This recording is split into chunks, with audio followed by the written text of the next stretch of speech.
in their faiths really tightly. Another note is that we talk about the freedom of expression, but there's no free exercise of religion in France, especially for Muslims. So these are core principles, I think, that can be eliminated from the discourse. Brigitte, is that true?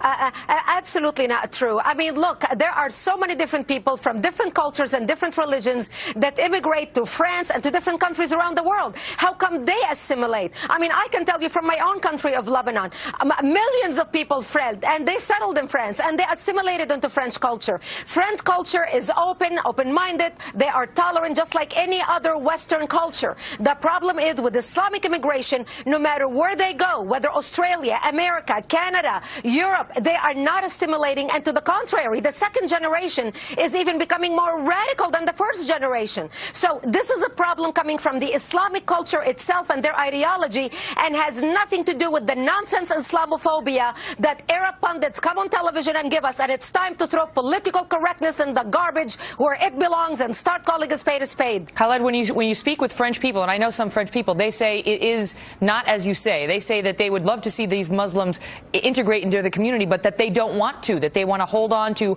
that their lives are all about being Muslim. They don't understand why they want to even live in Paris, France, when they don't seem to want to partake in the culture at all.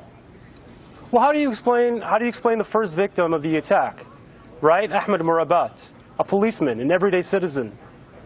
You know, how do you explain Mustafa Arad, who was an editor with the magazine? Well, we're not talking about all Muslims. We're not talking about. I don't think anybody's talking about all Muslims. We're talking about there are these pockets around Paris, France, where the Muslim groups tend to live, and they don't live in France proper, and they don't integrate and assimilate with the other French.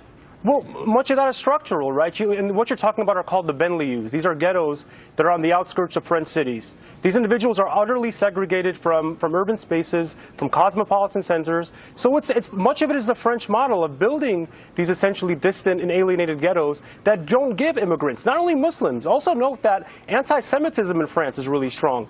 Anti-Roma sentiment in France is really strong. Anti-Asian sentiment in France is really strong. Anti-Hindu sentiment in France is really strong. So I don't want to, exceptionalize anti-Muslim animus. And yet, racism and xenophobia in France of those groups that wind up killing people for cartoons.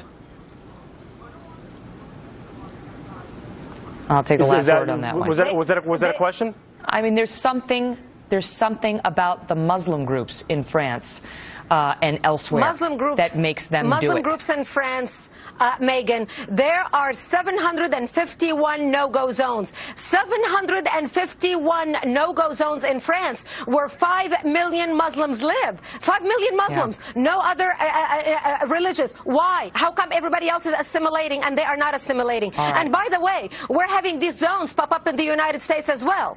Panel, great debate.